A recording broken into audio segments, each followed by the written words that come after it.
यकीन पैदा करते हैं।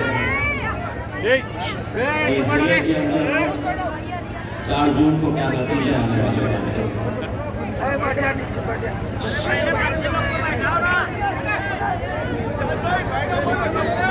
मुझे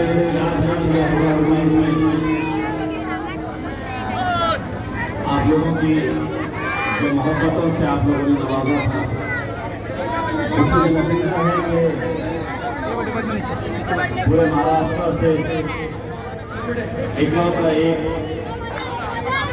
मुस्लिम MP चुनकर आया, जिसके लिए मैं आपका तहे दिल से शुक्रिया अदा करता हूँ। इस बार भी किसी भी राजनीतिक पार्टी ने कोई भी मुसलमान को एक भी टिकट नहीं दिया है महाराष्ट्र से, और ये हमारे लिए बड़े अफसोस, बड़े शर्म की बात है कि हर सियासी जमात आपका वोट तो चाहती है, लेकिन आपकी नुमाइंदगी नहीं चाहती है, आपको लीडर बनता हुआ देखना नहीं चाहते हैं।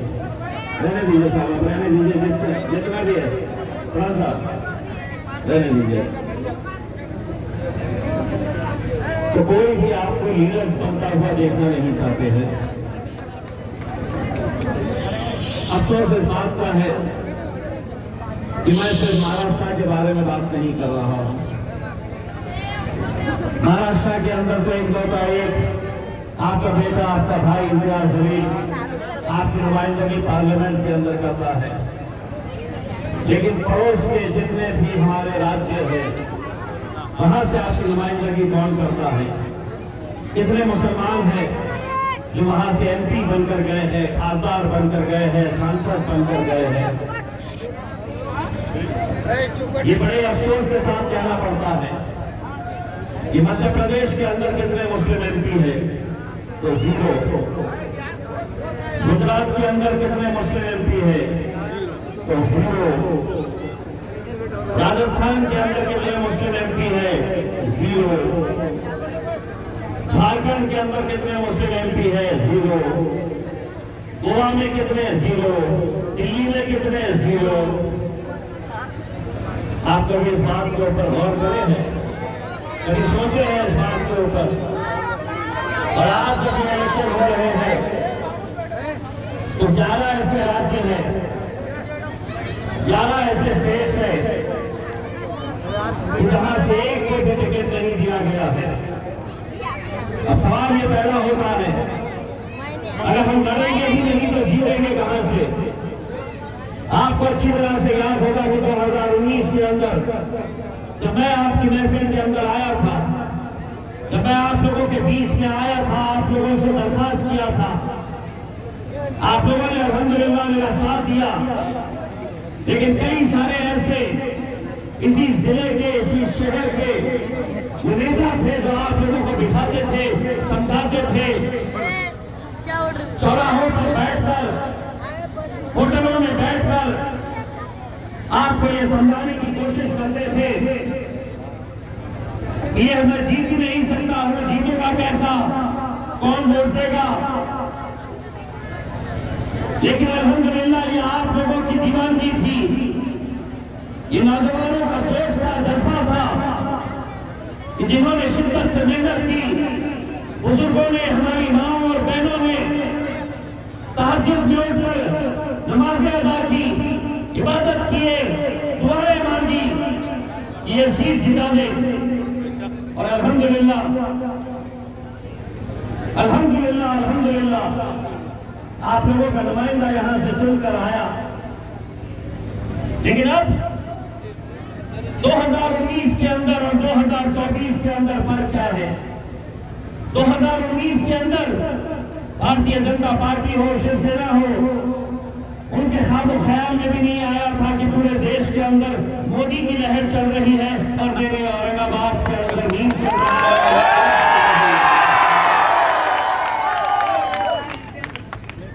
रात में 1:30 बजे आप लोगों को, रात में 1:30 बजे तक इलेक्शन के नतीजे, काउंटिंग, चिकन खाना, रमजान का वो दिन, रोजे की हालत के अंदर याद है आपको? याद है। 1:30 बजे तक मेरे हाथ में सर्टिफिकेट ही नहीं दे रहे कि मैं जीत गया। क्यों नहीं दे रहे? तो उनको ये हजम ही नहीं हो रहा था कैसे जीता।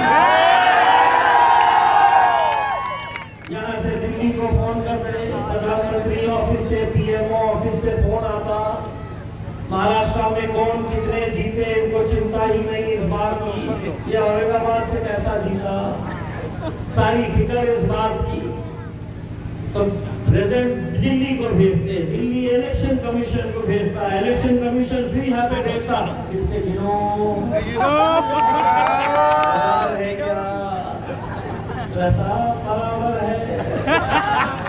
1:30 बजे सर्टिफिकेट हाथ में देते, लेकिन रमजान का महीना चल रहा, सब रोजे की हालत में सुबह सहरी करके नौजवान लड़के चिकन खाना के भूत के ऊपर तपती हुई धूप के अंदर पेंडोल के अंदर बैठे हुए दुआएं मांगते हुए इज्तिमाई दुआएं चल रही है, या अल्लाह रमजान के इस मुबारक दिन के अंदर हमें वो खुशियां नसीब कर जिसका इंतजार हम 40 सालों से करते आए हैं।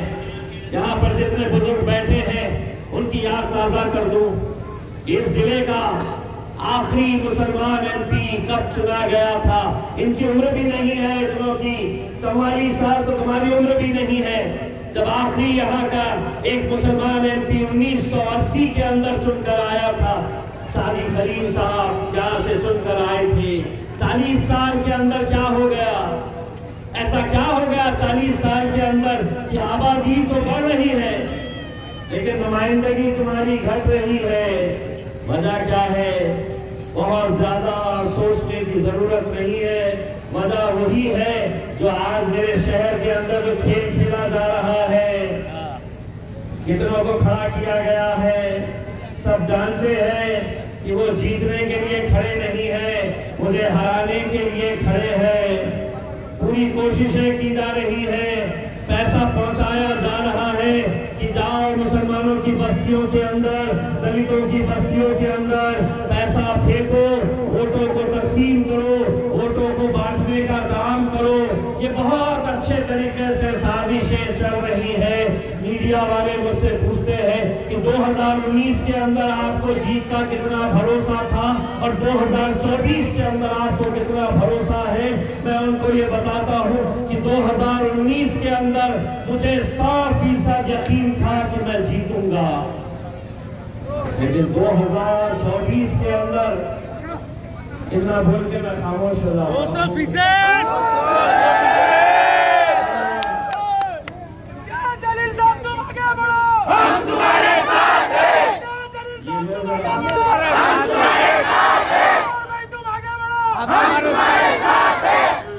ये कैमरे में रिकॉर्ड करो। देखो कौन है? शेर आया, शेर आया। जलील साहब तुम आगे बढ़ो, हम तुम्हारे साथ हैं। अबे अब दिल्ली तक भेज दिया मेरे को, दिल्ली के बाहर बॉर्डर के बाहर भेजता मेरे को, मैं दिल्ली तक चले गया।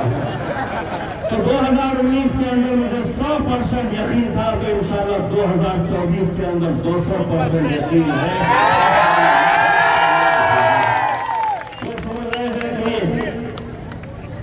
दो चार अपने यूट्यूब वालों को बुला लो, महफिलें सज रही किसकी, तो महफिलें सज रही उनकी, चर्चा हो रहा किसका, मेरा, सिर्फ मेरा ही चर्चा चल रहा है। आपको आएंगे और फिर से समझाएंगे, देखो रास्ता तो इतने वोट, अब ये टाइम कैसा हिसाब बताओ, कैसा गणित बैठता है, कैसा जीतेंगे बताओ। आपको हिसाब किताब समझाएंगे, फौरन जेब में से कागज निकालेंगे, चाबी में बैठेंगे, कोई चाय के देखो मराठा इतने, दलित इतने, मुसलमान इतने, ओबीसी इतने, वोटिंग परसेंटेज इतना हुआ तो इतने मिलते, कैसे जीतते।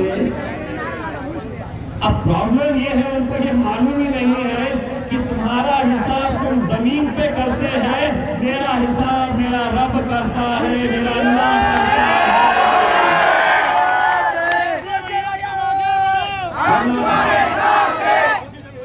वरना 28 दिन पहले एक शख्स पूना से आता है और कहता है कि मैं शहर के अंदर आमदार बनना चाहता हूँ, और अल्हम्दुलिल्लाह 28 दिनों के अंदर अल्लाह उसका आमदार बना देता है।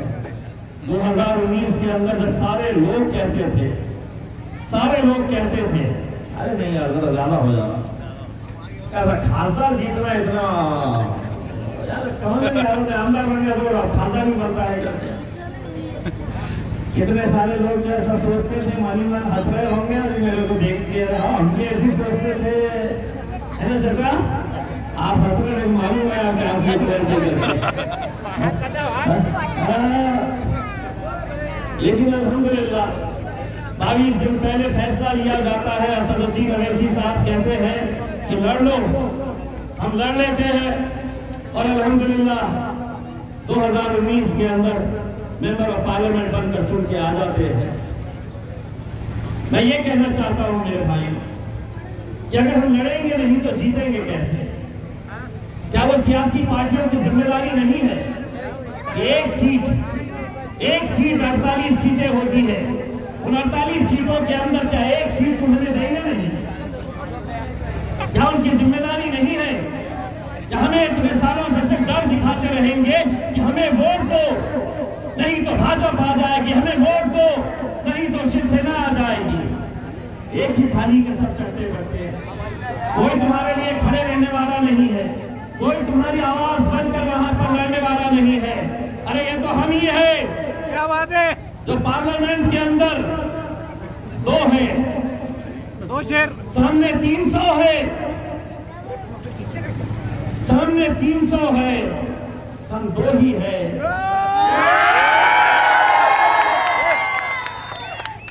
मैं जब जीत कर आया ना चाचा, मोदी जी ने अमित शाह साहब को फोन किए थे, अरे ओ सांबा कितने आदमी आए हैं अमेसी के? तो मैंने कहा 2 आए हैं साहब, लेकिन 300 पे जोश है ना 13 तारीख के दिन लिखा,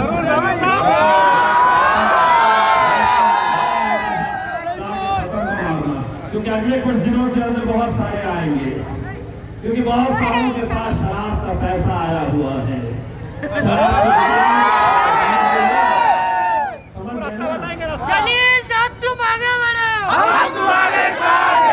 कितनी आगे बढ़ो जलील साहब, बढ़ गए बहुत आगे। अब तुम 13 तारीख के दिन सिर्फ बटन दबाने का काम करो और बटन को दना से वोट डालने का काम करो, इंशाल्लाह। इतना मैं आपको यकीन दिलाता हूँ। महाराष्ट्र के अंदर कौन कितनी सीटें जीतने वाला है, कौन हारने वाला है, मीडिया में इसकी फिक्र नहीं रहेगी। ये बंदा जीतता है क्या, ये बंदा हारता है क्या, सारी नजर इसी के ऊपर लगी रहेगी, क्योंकि एक है लेकिन नाक पे दम करके रखा हुआ है अल्हम्दुलिल्लाह। तो सारी फिक्र उनको इसी बात की रहेगी कि मजलिस के उम्मीदवार का क्या होता है करके। इतनी बात बता दूं कि 13 तारीख के दिन जिस जोश के साथ यहाँ पे अल्हम्दुलिल्लाह इतनी बड़ी तादाद के अंदर यहाँ पर मौजूद है, नौजवानों बुजुर्गों, 10 दिन बचे हुए हैं। ये समझ लेना कि ये 10 दिन तय करेंगे कि हमारे आने वाला 5 साल हमारे बच्चों का, हमारे नौजवानों का, हमारी बच्चियों का, हमारी बहनों का, हमारी बेटियों का मुस्तकबिल। इन 5 सालों के अंदर सरकार क्या कैसे कैसे नए कानून लेकर आने वाली है, मेरी जिंदगी और आपकी जिंदगी से ताल्लुक रखने वाली। बस आप लोगों को 13 तारीख के दिन बड़ी जिम्मेदारी के साथ निकलना है। बड़े अफसोस के साथ मुझे ये कहना पड़ता है, इलेक्शन जब आता है तो वोटिंग परसेंटेज कितना होता है? तो 50%, 52%, 54%। कहाँ है वो 50% लोग? क्यों नहीं निकलते हो घरों के बाहर? क्यों नहीं अपने वोट का इस्तेमाल करते हो? 50% गायब, तो कहाँ मैसमाल चले, खुर्दाबाद घूमने के लिए चले, शादी है वहां पर चले। आज मैं आपको बताता हूं, नरेंद्र मोदी को दोबारा इस मुल्क का वजीर आजम बनाने के लिए अमेरिका से, लंदन से, कनाडा से भारतीय जनता पार्टी के वोटर्स अपने जेब का पैसा खर्च करके पूरे परिवार सहित यहाँ पर आ रहा है। ताकि मैं अपना खासदार भारतीय जनता पार्टी के किसी उम्मीदवार को चुना कर दूं और नरेंद्र मोदी को वजीर आजम बनाऊं और हमारे घर के बाजू में पोलिंग बूथ है, लेकिन निकलने के लिए तैयार नहीं है। मेरे भाइयों, मैं सिर्फ इतना इंतजार करने के लिए आया। 13 तारीख के दिन एक नौजवान की यह जिम्मेदारी रहेगी, पहले अपना वोट, अपने घर वालों का वोट, अपने पड़ोस का, अपने रिश्तेदार का। जहां पे जो साजिशें हो रही है, पहली साजिश तो ये है कि ये जितने भी हैं इनके वोटों को बांटा कैसे जाता है, इनके वोटों को हम बांट कैसा सकते हैं। मेरे जीत और हार के अंदर फर्क कितना था 2019 के अंदर, महज 4,500 के ऊपर कुछ वोट थे। जीत और हार का फैसला इमेजिन करो, तसव्वुर करो, जिस इंतजार के अंदर, रोजे की हालत के अंदर नौजवान लड़के वहां पर बैठे, सहर करके वहां पर आए, क्या खुशी की घड़ी आएगी। इफ्तार का वक्त जब आया तो एक खजूर के ऊपर 2 नौजवानों ने वहीं पर बैठकर इफ्तार करा। तसव्वुर करो कि और 2 उम्मीदवार होते, कोई 2,000 ले लेता, कोई 2,500 ले लेता, तो जो 40 साल से हम इंतजार कर रहे वो इंतजार न जाने और कितने साल हमें करना पड़ता। एक बात अच्छी तरह से समझ लो, अगर इम्तियाज जलील जीतेगा तो ये अकेले इम्तियाज जलील की जीत नहीं रहेगी मेरे भाई, ये लोगों की जीत रहेगी, आप लोगों की जीत रहेगी मेरे भाई। मैं कैसे उस शख्स को जवाब दूं जब रमजान के आखिरी अशरे में मोतीवाला मस्जिद वहां पर हैदराबाद से मौलाना दुआ पढ़ाने के लिए आते हैं। मैं हर साल वहां पर जाता हूँ, दुआ पढ़कर मौलाना से दुआएं लेकर जब मैं बाहर निकल रहा था, बहुत ही बुजुर्ग शख्स, जितने भी नौजवान वहां पर थे वो सब मुझे घेरे हुए थे, मेरी नजर उनके ऊपर पड़ती है तो वो बुजुर्ग शख्स मेरे करीब आने की कोशिश कर रहे थे। मैं तमाम नौजवान लड़कों को हटाया वहां से और वो बुजुर्ग शख्स के पास गया, उनका हाथ पकड़ा, मैंने उन्हें सलाम किया, थरथराते हुए हाथ से मेरा हाथ पकड़े और उन्होंने कहा कि इम्तियाज बेटा मैं जालना से आया और उन्होंने मुझे जो बात कही अब भी सोचता हूँ तो आंख में आंसू आते हैं, कांटे आते हैं। तो हजरत ने थरथराते हुए हाथ से मुझे ये कहा कि बेटा मेरा पूरा घर पूरे रमजान के महीने में तहज्जुद में उठकर तेरी कामयाबी की दुआ कर रहा है। तहज्जुद के अंदर उठ के पूरा घर जालना में रहने वाले न मुझे वोट दे सकते हैं न मैं उन्हें जानता हूं। वो हजरत ने हाथ पकड़े, इतना बोलने के बाद वो फूट फूट कर रोने लगे। आप तसव्वुर करिए उस मंजर को कि एक बूढ़ा शख्स, उसके पूरे घर वाले तहज्जुद की नमाज में उठकर दुआएं कर रहे हैं और हम यहाँ पर हमारे वोट कैसे तकसीम हो रहे हैं, कैसे बट रहे हैं, इसकी कोई फिक्र नहीं है। कितने लोग आज अभी भी महफिलें सजाए बैठे हुए हैं।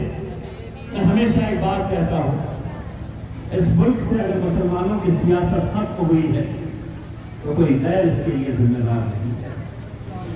मुसलमानों ने क्या काम किया है इलेक्शन के वक्त में, 10 उम्मीदवार खड़े किए गए थे मेरे खिलाफ, अभी 10। एक की हालत अगर देखेंगे, घर में खाने के लिए बराबर से नहीं है। कहां से लेकर आ रहे हैं 25,000 रुपये, कहां से लेकर आ रहे हैं 25,000 रुपये डिपॉजिट करने के लिए। मैं बताता हूं, वो सियासी पार्टियां जो नहीं चाहती है कि तुम्हारी क़यादत खड़े होनी चाहिए, नहीं चाहती है कि तुम्हारी आवाज ऐवानों तक पहुंचे, लोकसभा या विधानसभा तक तुम लोग जाए, तुम्हारा काम सिर्फ गुलामी करना है। नेता वो बनेंगे, लीडर वो बनेंगे, तुम्हारा काम है हर 5 साल के बाद एक मशीन की तरह उन्हें वोट देते रहना और वो लीडर बनेंगे। हमारे तुम्हारा काम क्या, तुम उनके लिए शतरंजा बिछाने का काम करो, कुर्सियां बिछाने का काम करो। हवाई जहाज से जब वो आ रहे हैं तो एयरपोर्ट पे जाकर उन्हें बुके देने का काम करो। तुम्हारा काम क्या है? तो पिछले 75 सालों से वो दूल्हा बनकर घोड़ी के ऊपर चढ़े हुए हैं और हम बाराती बनकर उस घोड़ी के सामने डांस करने का काम कर रहे हैं। हम बाराती बने हुए हैं, लेकिन अब मजलिस आई है और हमने एक पैगाम उनको दे दिया है साफ शब्दों के अंदर। तमाम नौजवानों, तुम्हारी तरफ से मैंने बोल दिया हूँ, अब बहुत हो चुका है। हम बाराती बनने का काम करते थे, अब पूरे भी हम ही बनेंगे और घोड़े पर हम ही चढ़ेंगे घोड़ी के ऊपर, और तुमको हमारे घोड़ी के सामने ताकत भैया कराएगा मेरे भाई। 10 दिन ये समझ लेना कि इतिहास यदि तुम्हारा बेटा, तुम्हारा भाई, तुम्हारा दोस्त इलेक्शन में लड़ रहा, ये समझना कि तुम इम्तियाज जलील हो और तुम इलेक्शन लड़ रहे हो। बस इतना जरूर कहना चाहूंगा। अरे हमारा खानदान कैसा हो, जैसा हो, हमारा खानदान कैसा हो, जैसा हो, अरे हमारा नेता कैसा हो, जैसा हो। अरे ये ताकत तेरा को जोर से लगा, बोलो रे भाई। भाई अल्लाह जान दे दीजिए परमात्मा नहीं भाई ये तुम्हारे लिए। कहना चाहता हूँ कि 13 तारीख के दिन वोटिंग परसेंटेज आप बढ़ाइएगा। यहाँ के बहुत सारे कुछ निवेदन मेरे पास आए हैं, इंशाअल्लाह अल्लाह ने मौका दिया तो जरूर काम करेंगे, क्योंकि 5 साल का एक MP होता है, 5 साल के लिए मुलाकात किया जाता है, लेकिन मुझे सिर्फ 3 ही साल मिले, क्योंकि 2019 में जैसे ही चुनाव आ गया तो 2020 और 21 के अंदर आप जानते हैं कि पूरी दुनिया के अंदर लॉकडाउन हो गया था। तो 3 साल के अंदर जितने भी सवाल उठा सके, जितने भी काम कर सके, उतना करने की कोशिश की है।